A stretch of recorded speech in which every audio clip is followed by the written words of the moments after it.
Muy buenas, compañeros. Hoy tenemos a Rodrigo Alvira, un probador físico que yo creo que tiene un perfil muy diferente a lo que solemos ver, y por eso hemos invitado a este prepa aquí al podcast para que nos cuente sobre su vida y sobre su trayectoria profesional. Así que nada, Rodrigo, un placer enorme estar aquí contigo y cuéntanos un poquito sobre ti.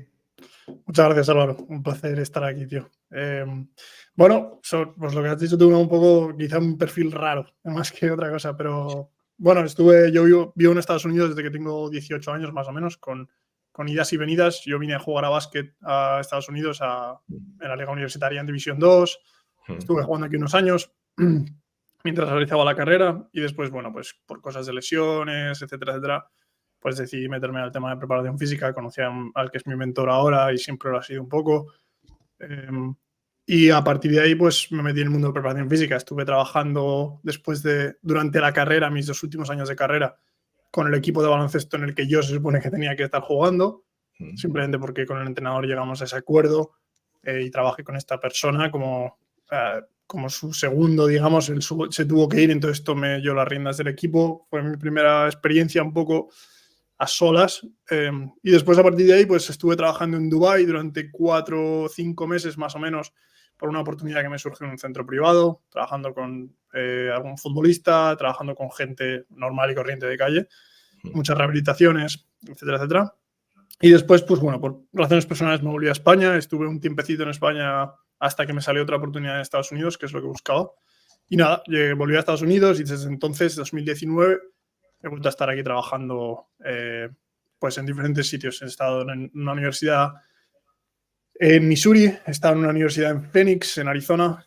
He estado en un centro privado en la zona de Boston, un poquito a las afueras de Boston, y bueno, todas ellas muy buenas experiencias, principalmente trabajando con baloncesto, con voleibol y con fútbol americano, pero bueno, con otros equipos también interesantes, con otros grupos de fútbol, de hockey, de lacrosse, de béisbol, de golf. La verdad es que por mis manos ha pasado mucho deporte, simplemente pues porque es lo que se suele hacer aquí, combinarlo todo un poco. Y nada, ya bueno, a la vez de todo esto, pues llevar un poco la página de Spaniard Performance, en la que intento divulgar algo de información, contar las experiencias que yo tengo, el podcast de Spaniard Performance también, y luego pues eso, Instagram, YouTube y todo ese dolor de cabeza. Y quería preguntarte, a raíz de lo que me has contado, que ya te digo, me parece súper interesante y alguna cosa no la sabía, te voy a hacer algunas preguntas a ver qué me comentas. En cuanto a lesiones, ¿te parece bien contarme cuál fue la que tuviste o las principales que te sacaron de la pista? Pues yo, la verdad es que cuando jugué a básquet en España nunca tuve ninguna lesión así grave. Fue un tío súper delgado siempre, pero bueno, más o menos rápido, más o menos alto, medía 1,94, jugaba siempre de posición de 2 o 3, más o menos. Y nunca tuve una lesión como tal. Tuve un neumotórax espontáneo en mi segundo año de universidad, cuando estaba jugando en Liga Universitaria. Entonces, por una lesión que, bueno, se puede volver a jugar neumotórax, se puede volver a jugar sin ningún problema. Muchos jugadores, muchos deportistas lo han tenido, sobre todo con ese complejo, esa manera de ser más delgados, estirados y tal. Suele pasar bastante. Pero bueno, la verdad es que perdí mucho peso. Era una de las cosas que buscaba siempre en Estados Unidos, ganar mucho peso. Pues al principio, yo qué sé, creo que llegué a ganar 15 kilos desde que llegué, los perdí incluso más. Y me vi un poco cansado de intentar algo que no salía muy bien. El baloncesto universitario en División 2 es duro, o sea, sigue siendo un nivel muy alto de básquet. Y realmente tienes que ser muy bueno, tanto físicamente como técnicamente. Muchas veces no nos damos cuenta del nivel que hay en el baloncesto profesional. Hay tanta gente jugando a básquet que hasta que no te enfrentas a una persona que está jugando a muy alto nivel y tú lo ves en tu trabajo todos los días, es otro rollo. O sea, lo vemos por la tele y hablamos de un tío de la NBA que es un matado, y el tío que te parece un matado en la NBA es un superatleta que sí. Es una barbaridad, claro. Entonces, bueno, pues a partir de ahí decidí el básquet. Me cansó un poco como jugador porque yo mismo mentalmente me había cansado y me había quemado, y me metí en preparación física. ¿Por qué? Bueno, pues porque siempre me superaban físicamente, eran más fuertes que yo, saltaban más que yo, y eso es frustrante. Y cuando llegué a Estados Unidos me di cuenta de que yo en España había estado haciendo un montón de cosas que me habían hecho perder mucho tiempo, muchos conceptos que yo tenía que eran muy erróneos, no solo erróneos, sino que dañinos para para lo que me hubiera gustado a mí poder hacer como jugador de baloncesto, porque yo podría haber sido más grande, más fuerte, más rápido, todo. Y por la idea de que este tipo de entrenamiento no se puede hacer porque vas a ser lento, tal y cual, que siempre nos parece que se dice mucho, pero que realmente sigue sin llegar a la gente de calle, al chaval que está en la pista, sigue sin llegar, porque estamos en un círculo en el que sí que nos lo decimos todos entre nosotros, pero la gente no lo llega a escuchar, no tenemos esa llegada todavía. Y ese fue un poco el interés que yo tuve. Dije, joder, tío, aquí hay tíos tirando 160 kilos en sentadilla y saltando 30 centímetros más que yo. ¿Qué es esto? No entiendo. Es completamente contrario a lo que se me ha contado a mí. Y ahí surgió un poco. Empecé a trabajar con jugadores de fútbol americano también y dije, joder, estos tíos es otro rollo. Y de ahí surgió el dejar un poco el básquet, que luego pues lo he ido retomando más desde una perspectiva de entrenador y viendo pues el impacto que se puede tener en la vida de pues un chaval que simplemente quiere ser mejor jugando a básquet y que no puede estar todo el día jugando a básquet, y lo sabemos, en muchos sitios no tienes 6 horas de entrenamiento al día o 5 horas de entrenamiento al día, que quizá no es ni siquiera lo mejor, pero tienes 1 hora para irte al gimnasio cada día de la semana o 3 veces a la semana, y eso puede causar una diferencia espectacular en la manera que tú tienes de disfrutar el juego y en que no te lesiones, en que tengas lesiones tontas que podrías evitarte. Y mira que yo soy el primero que la lesión es principalmente mala suerte, pero si tú puedes hacer las cosas bien, te puedes ahorrar muchos dolores de cabeza y puedes hacer que un chaval juegue durante mucho más tiempo, se lo pase mejor y llegue a mayor nivel si es que lo consigue. Qué bien, muy interesante. Quería preguntarle también, tienes un perfil un poco, como tú has dicho, un poco extraño, y yo creo que en el buen sentido. ¿Por qué? Porque has pasado por muchos deportes, y yo soy de los que pienso que al final en cada deporte hay un poco una especie de como de sesgos o de rutinas que tú al final te entran de una forma, y aunque tú sepas otras formas, sin que estás un poco sesgado por esa forma en la que te han entrenado. Y creo que salir del deporte y irte a otros deportes te hace ver, bueno, como savia fresca. Entonces, tú al final, haber trabajado con diferentes deportistas de diferentes disciplinas, ¿crees que te ha ayudado a ser mejor prepa? Esa es una idea que yo tengo. ¿Tú lo has sentido así? ¿Crees que es una virtud?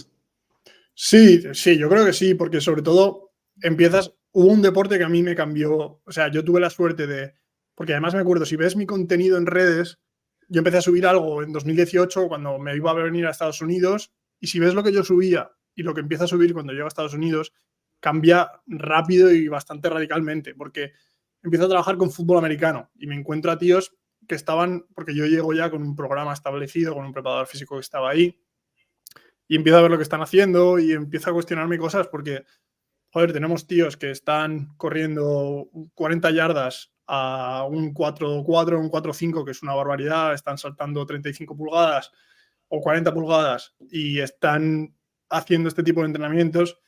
Tiene que haber algo relacionado allí. Y esos tíos no son lentos, no se mueven lento, no reaccionan lento. Entonces, fue un poco la típica, el argumento tonto de decir, aquí hay algo que funciona y tenemos que saber qué es realmente. Y yo creo que eso te quita el miedo. Trabajar con un deporte así te quita el miedo porque ellos no tienen ningún miedo. Entonces no tienen miedo a hacer cualquier cosa, incluso hasta límites que no deberíamos. Pero eso es. Pero si coges un intermedio, te das cuenta de que puedes sacar muchas cosas allí que pueden aplicar a otros deportes como el baloncesto. Es verdad que a partir de ahí ya hay que tener sentido común y hay que saber lo que a un jugador de básquet le apetece o no le apetece hacer. Depende del nivel que te encuentres, cómo educarlo. Pero cuando estás hablando de gente joven, que estamos hablando de por debajo de los 16, 17 años, todos deberían estar haciendo absolutamente lo mismo. Da igual el deporte que tú juegues. No vas a ser profesional a los 16.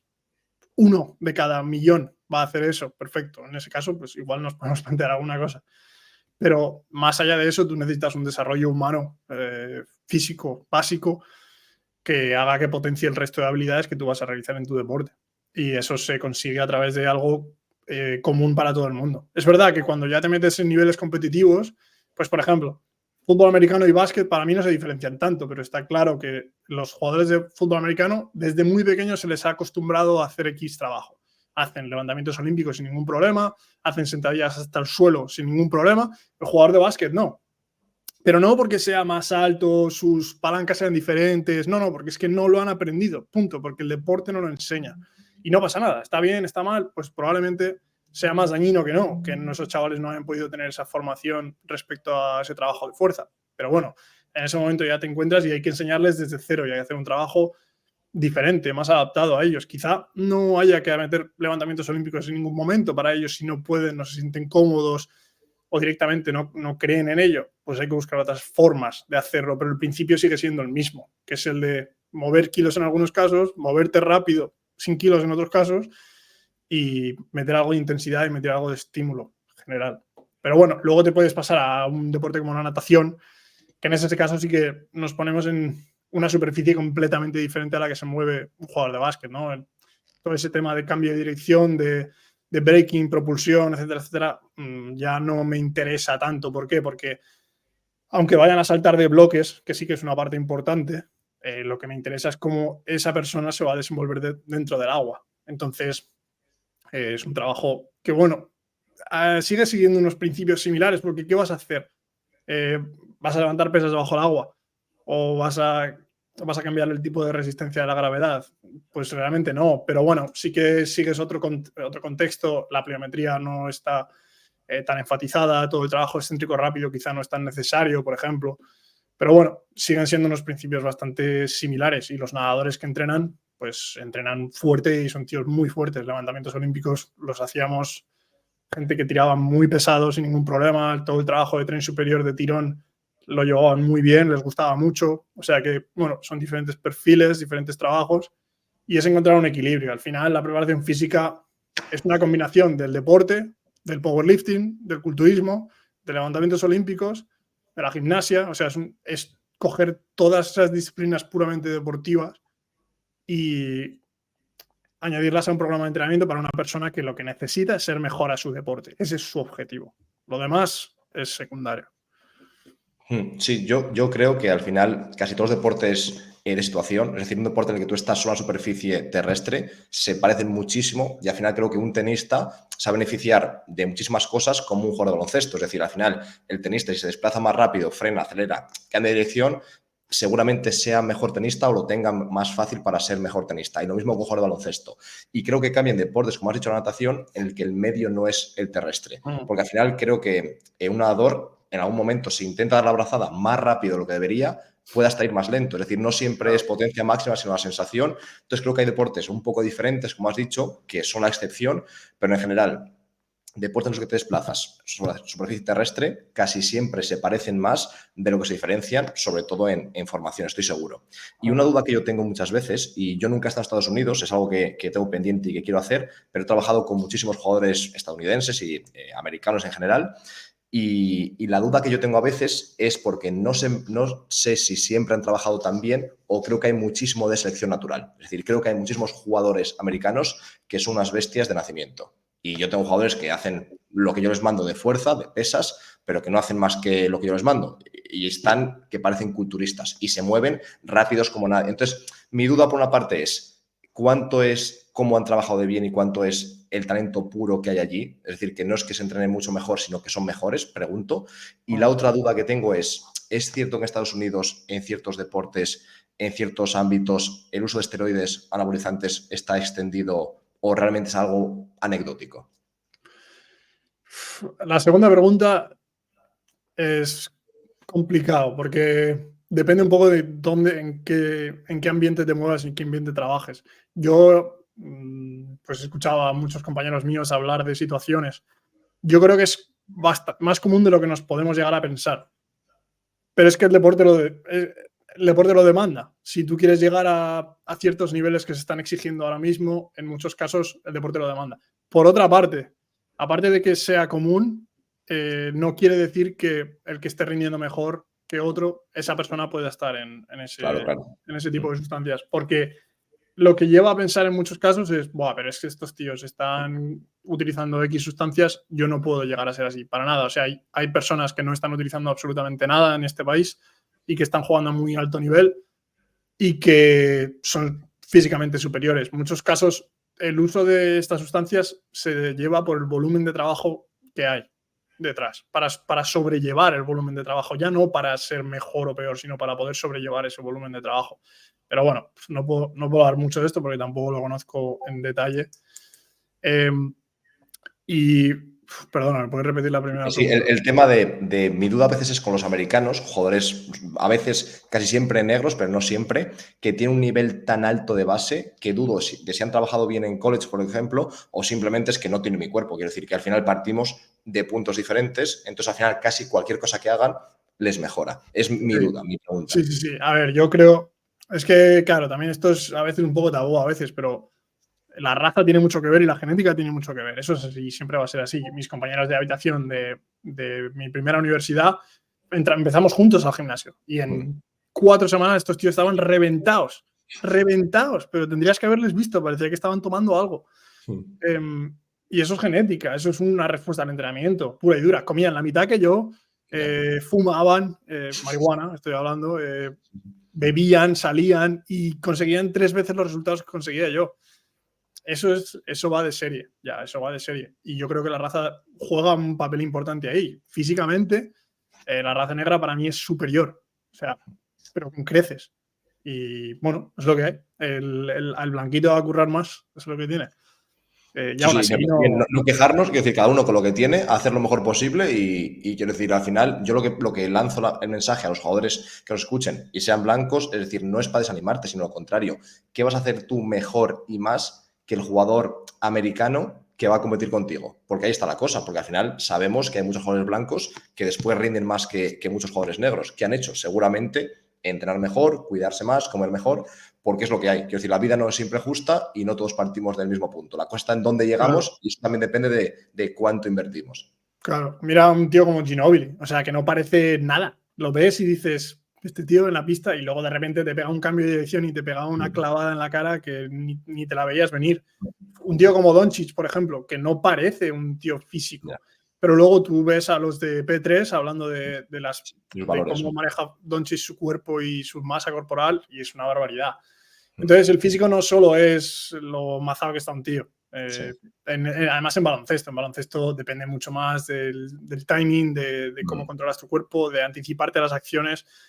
Es un deporte con un nivel de habilidad tan alto que el físico es muy importante, pero yo creo que principalmente el físico es importante para potenciar lo que tú ya tienes. O sea, si eres un jugador malo, probablemente mucho más físico igual hasta te saca de control en algunos casos, que yo lo he visto que pasa. Y hablábamos el otro día de anticipación y reacción en uno de los podcasts con Jesús Olivares, y de que en muchos equipos a veces vemos quién se ha lesionado, el tío que más físico, que mejor físico tenía, que más se cuidaba, que más corría. ¿Por qué? Porque es el peor jugador a nivel cognitivo. Es el tío que peor se anticipa a las jugadas, es el tío que peor ve el campo, etcétera, etcétera. Y va a muerte a por algo que no debería.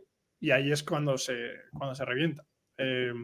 Yo con eso solamente tengo una duda, que es la típica paradoja del rendimiento físico y la lesión, y es que parece que, quiero decir, si tú eres, por ejemplo, una persona así es muy lenta, muy poco reactiva, salta poco, es más difícil lesionarse si tú vas a 5 por hora que si vas a 20 o si das el Claro, cambio. Entonces, por una parte, creo que puede ser lo que comentabas tú en el podcast, que al final ese jugador depende mucho de su parte física porque no tiene la otra, pues al final se mete en situaciones conflictivas, pero en parte quizás también, yo me imagino el tipo de jugador que machaca, ha pasado veces, le han puesto un tapón a, yo que sé, a no sé cuántos metros y ha caído, claro, es más fácil lesionarse que si yo salto y no llego ni a la bandeja y me hacen lo mismo. Entonces, por una parte, creo que está también la agresividad que demanda la competición y que cuanto más evoluciona la competición, más premia el físico súper explosivo y esas acciones a más velocidad y más agresivas tienden también a lesionar más, ¿no?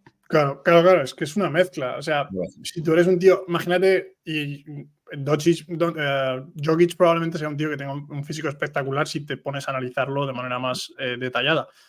Pero si te fijas en cómo juega, la manera que juega, lo eficiente que es decir, la cantidad de energía que ahorra a la hora de jugar, es la manera más eficiente para no lesionarte, porque la regla principal para no lesionarte es quedarte en el sofá.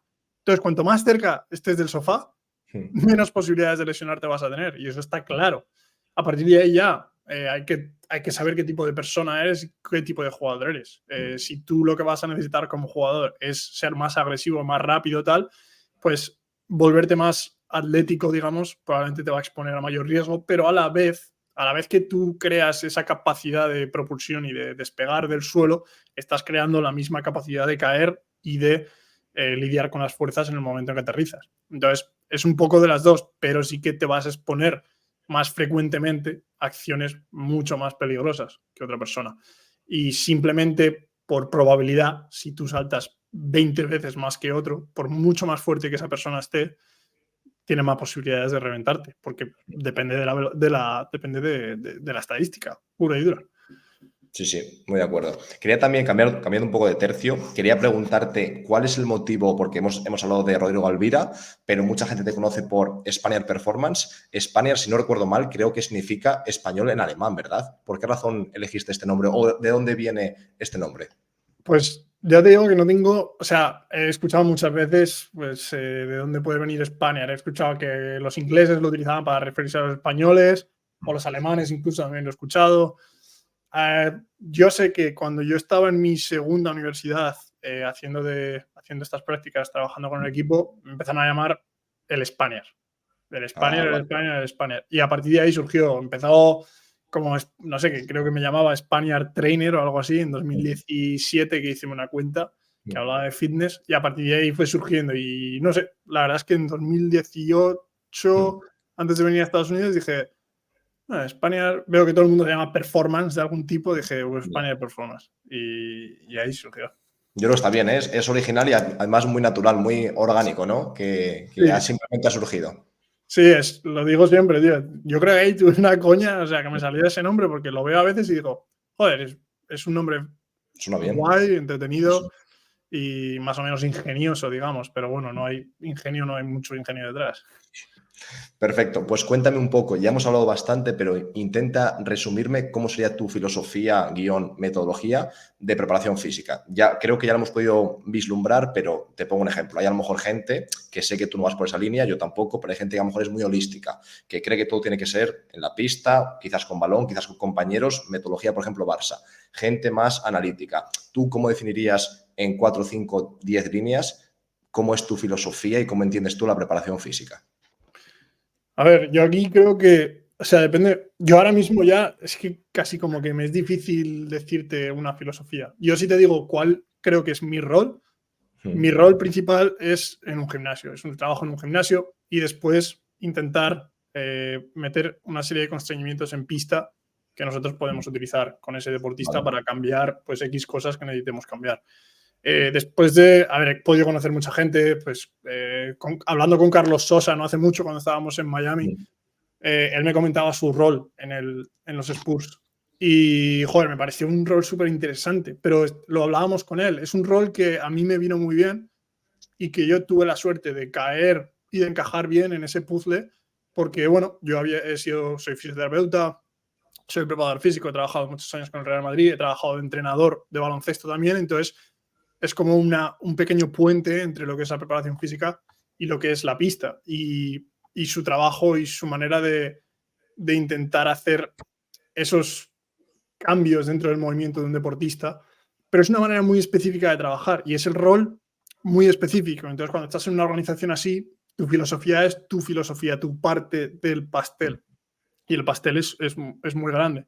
Para mí, la parte más importante siempre ha sido el trabajo de fuerza, lo que estamos haciendo en el gimnasio o en acciones fuera de la pista, es lo que más me ha apasionado, porque yo el baloncesto siempre lo he visto como jugar. O sea, para mí es el juego y el deportista tiene que ser lo más libre posible de expresar su juego.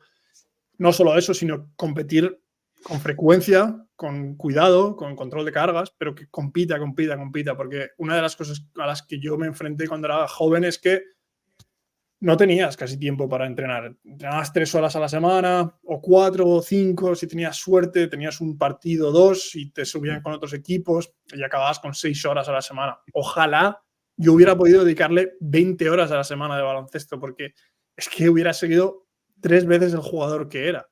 Y eso es, para mí, esa es la parte deportiva. Y luego, yo creo que la parte de preparación física es más compleja de la que nos hacemos pensar a veces. O sea, como que tenemos un montón de preparadores físicos intentando buscar diferentes métodos y maneras de hacer las cosas, cuando solo saber cómo organizar un trabajo de fuerza dentro de un deportista ya es complejo. Es más, si tú le preguntas a la mayoría de personas, te dirán que no saben muy bien, pues esto yo creo que casa aquí y esto casa aquí, porque lo hemos hecho tan complejo cuando debería ser más sencillo, aunque siga siendo complejo, en el sentido de que observamos las zonas de velocidad cuando hablamos de VBT, que eso ya ha cambiado completamente la manera de un preparador físico de ver la preparación física. Hablan de potencia, hablan de velocidad, hablan de fuerza, potencia, fuerza, velocidad.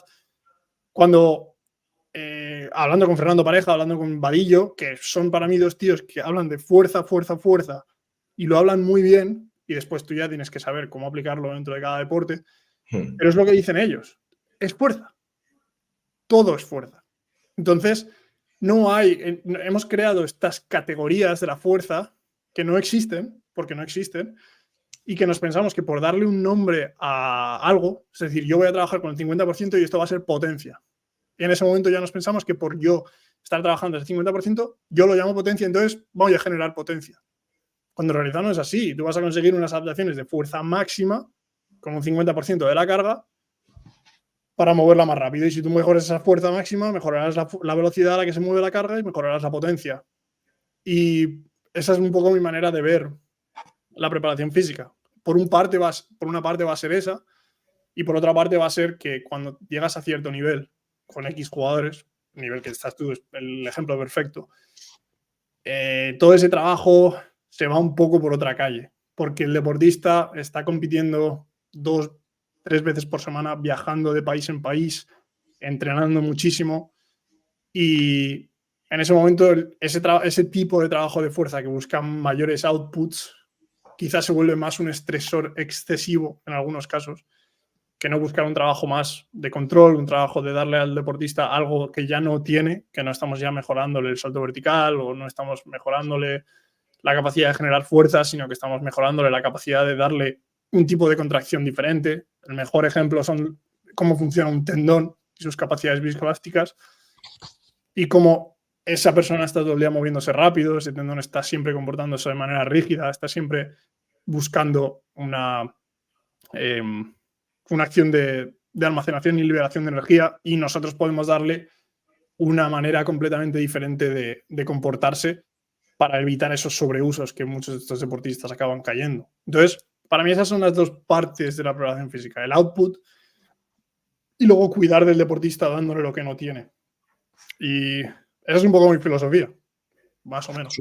Súper interesante, sí, sí. Yo simplemente una opinión respecto al tema de la fuerza. Yo estoy de acuerdo y al final creo que los referentes son los que nos explican lo del tema de fuerza máxima, pero a mí sí que es verdad que yo personalmente conmigo mismo me ayuda a organizarme, no llamar a todo fuerza máxima. Pues si llamas a todo fuerza máxima, es decir, al final creo que es complicado, por ejemplo, si un salto asistido es fuerza máxima y un RM es fuerza máxima, hostia, a mí me parece difícil la nomenclatura también de cara a explicar a los jugadores, pero sobre todo para organizarme. Y luego, el tema que comentas tú, estoy totalmente de acuerdo. Yo creo que al final el preparador físico en algunos momentos es un inductor de estresores y en algún momento es un manejador de estresores. Y creo que es complicado, pero hay que hacerlo. En algún momento hay que dar estrés y hay que saber cuándo darlo y cuánto, y en otro momento hay que simplemente gestionar, porque a lo mejor no es el momento para aplicar precisamente más estrés, ¿no? Claro, totalmente, tío. O sea, esa es la manera yo creo que esa es la única manera posible de ver el entrenamiento, porque la parte del output es bonita, es la más chachi, digamos, para un preparador físico, pero no siempre es eso. O sea, otra parte muy importante es cuando tú has podido trabajar con un deportista que tiene mucho dolor, que está todo el día compitiendo y que quiere poder competir, pero su objetivo ya no es saltar más. Su objetivo es estar sin dolor para poder saltar más, o sea, para poder saltar la altura que él tiene de salto. Y eso es una parte si lo consigues hacer, es una parte muy gratificante también y por la que te van a recordar mucho más que si les haces ganar 2 centímetros de salto vertical en muchos casos. Y luego, lo que comentas de la fuerza es verdad, pero una de las cosas que yo pienso muchas veces es que en vez de tener que darle nombre a las cosas, porque creo que siempre tenemos la necesidad de ponerle un nombre a todo, podemos hablar con números.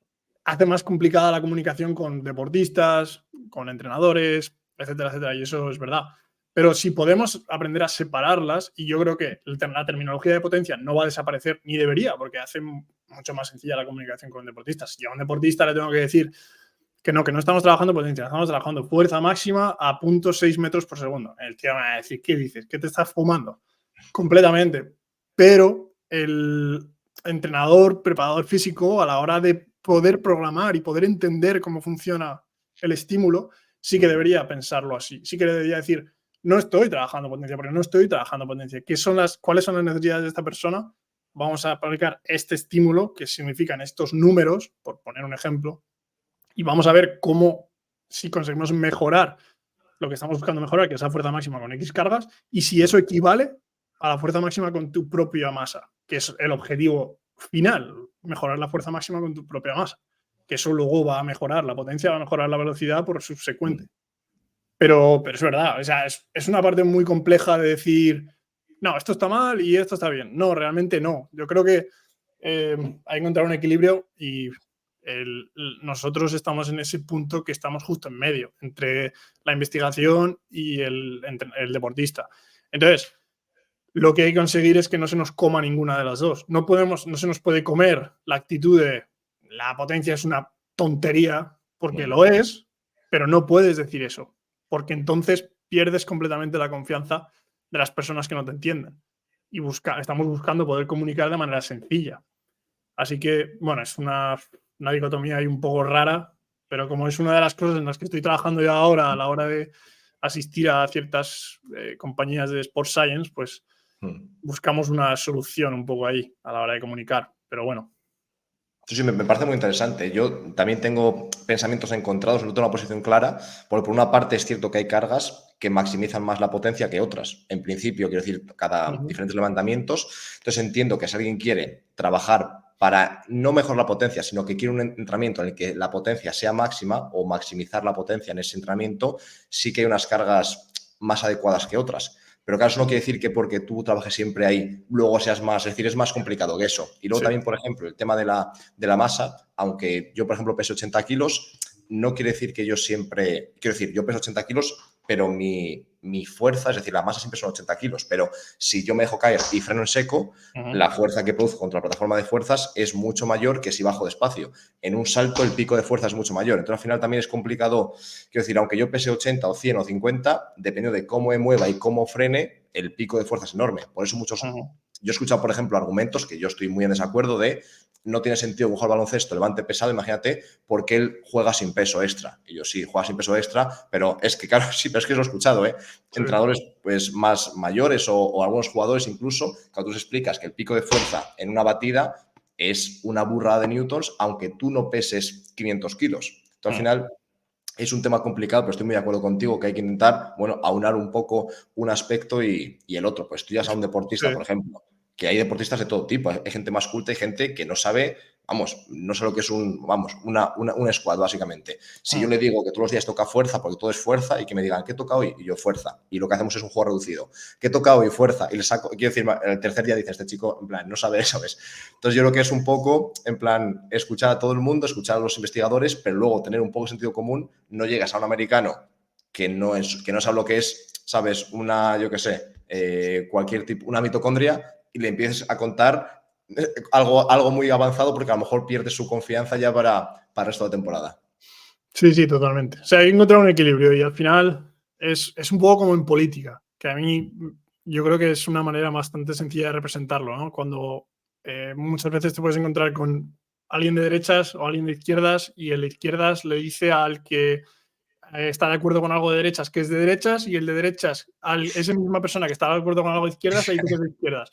Eso pasa, pero si es dentro de la preparación física, si eres esa persona, la que está en medio y la que el superfuncional le tilda de powerlifter y el powerlifter de tilda de funcional, estás más o menos estás un poco en el camino adecuado, porque es así, porque es que hay un equilibrio entre todas las cosas, ¿no? El blanco y negro muchas veces no funcionan y hay blanco para unas cosas y hay negro para otras y se convierten en grises en el momento en el que tú trabajas con un deporte, porque al final es eso. Muy de acuerdo. Y en esta línea me gustaría saber cuál es el material me refiero, por ejemplo, pues a peso libre, máquinas guiadas, Kaiser, lo que tú quieras, qué tipo de material es el que más utilizas y qué tipo de tecnología es lo que más utilizas. Pues, por ejemplo, encoder, plataforma de fuerzas, o si utilizas, que sé que lo haces, pero digamos que cuál es el material más importante para ti, que más usas, y a su vez la tecnología que más usas. Pues, a ver, la barra, a mí me gusta mucho la barra y yo creo que es muy versátil, sobre todo para todo el tema de levantamiento olímpico, que es algo que a mí me gusta bastante. La mancuerna y la kettlebell lo utilizo muchísimo porque creo que es todavía más versátil en algunos casos. Y luego, una de las cosas que hasta ahora nunca había caído realmente, hasta empezar a trabajar un poco más orientado al tema del entrenamiento basado en la velocidad, son las máquinas guiadas. O sea, creo que es mejor que una barra en algunos casos. En el tema, Más cuando estamos estabilidad. hablando de ese trabajo de fuerza con cargas más altas, creo que es lo mejor, sobre todo para la versatilidad que te da a nivel de trabajo unilateral.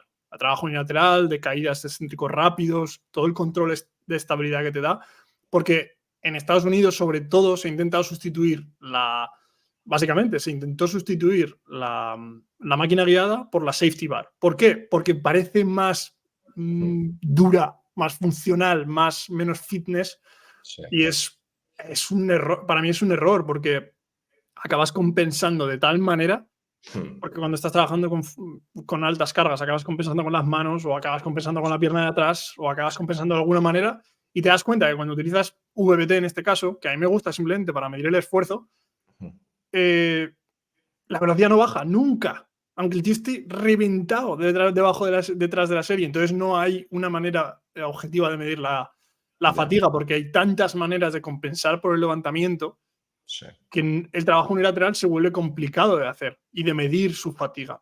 Entonces, por eso me gustan las máquinas guiadas. Una de las cosas que con Daniel Bove hablábamos, que ellos tienen el rack libre y dentro tienen una máquina guiada. Entonces, para mí es la clave. O sea, esos racks para mí son la clave. Sí.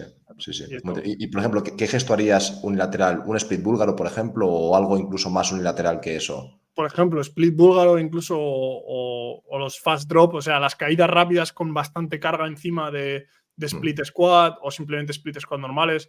He realizado skater squat, en que es una sola pierna, pero es tan estable que no hay problema en levantarlo. Incluso, me parece una barbaridad un poco, pero una pistol squat, imagínate, o unilateral bajando a caja. ¿Sabes? Eso no lo puedes hacer con nada más. Y aparte de que la carga se va a disipar un poco por esa máquina guiada y tú echarte en contra de la máquina un poco, pero básicamente tú puedes medir la fatiga porque es mucho más estable.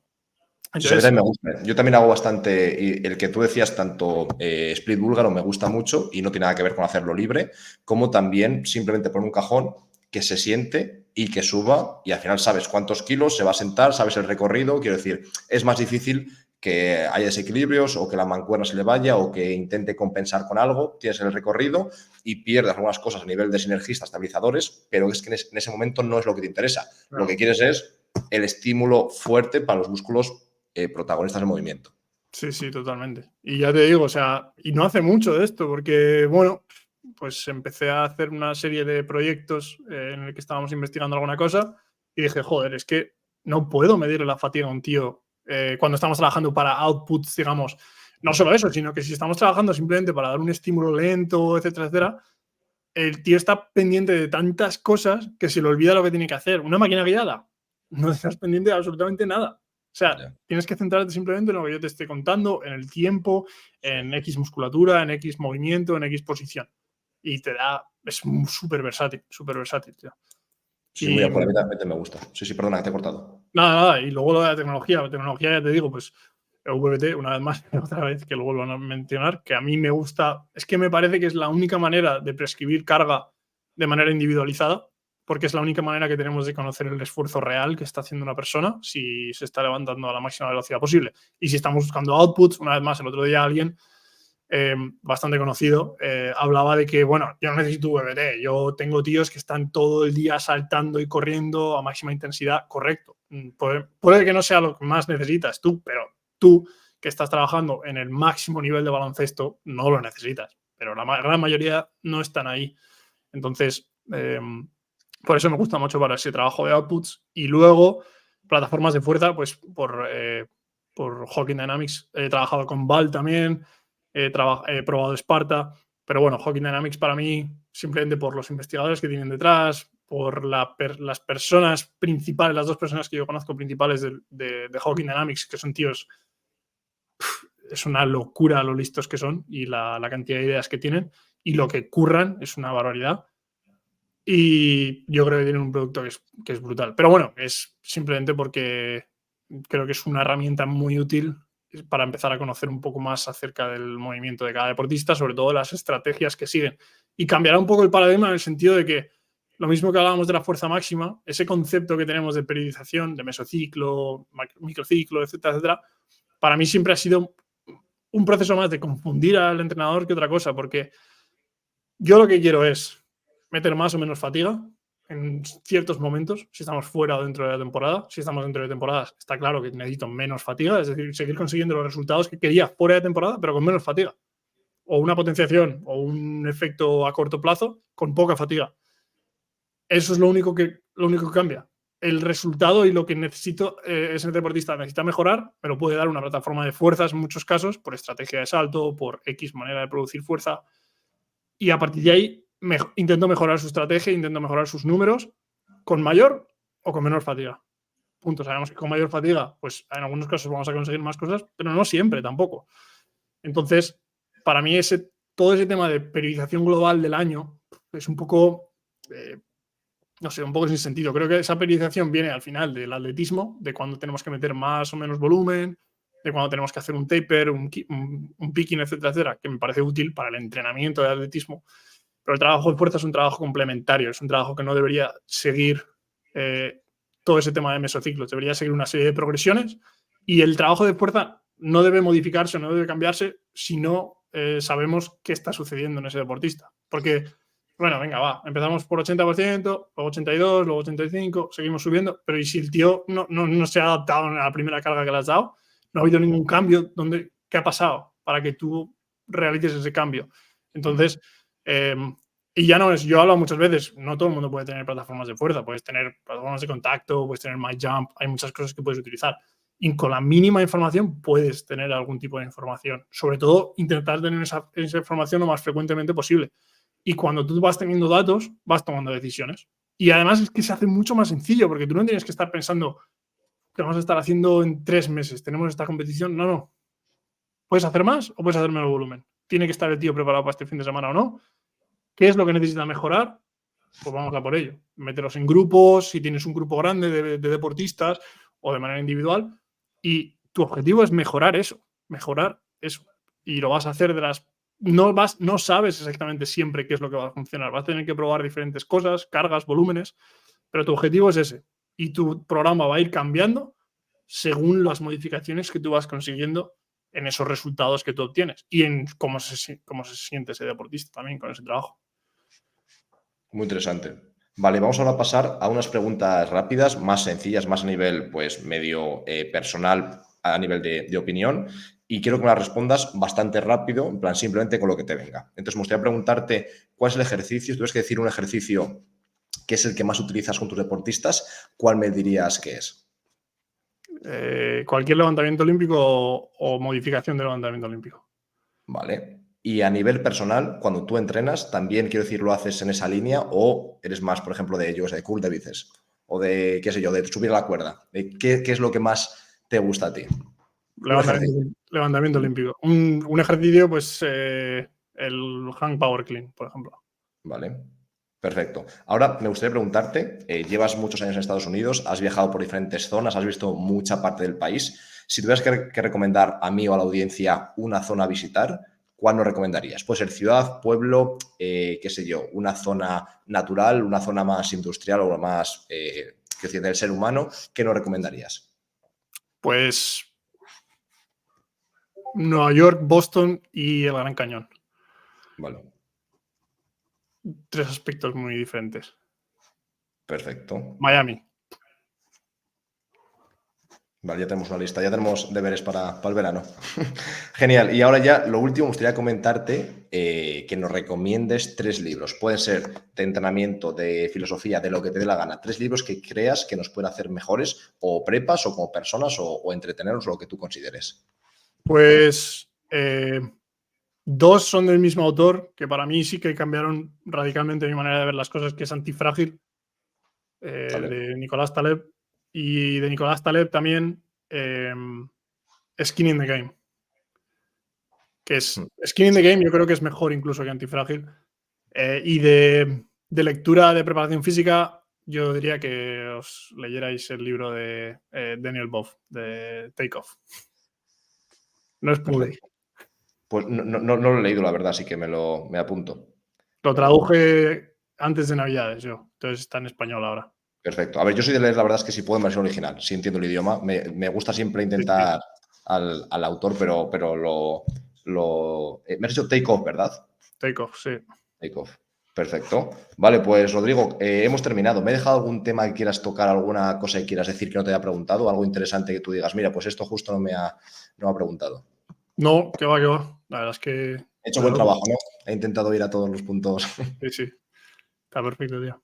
Perfecto, pues nada, pues solamente darte de nuevo las gracias por tu tiempo, que sé que no es fácil muchas veces por el cambio horario y demás, así que yo me lo he pasado súper bien en el podcast. He aprendido y me he llevado cosas, como por ejemplo este título y también cómo trabajas, así que espero que hayas también disfrutado de este podcast. Claro, tío. Muchas gracias, Álvaro. Vale, pues nada, un saludo y estamos en contacto, ¿vale? Venga, Fíjate. adiós. Chao.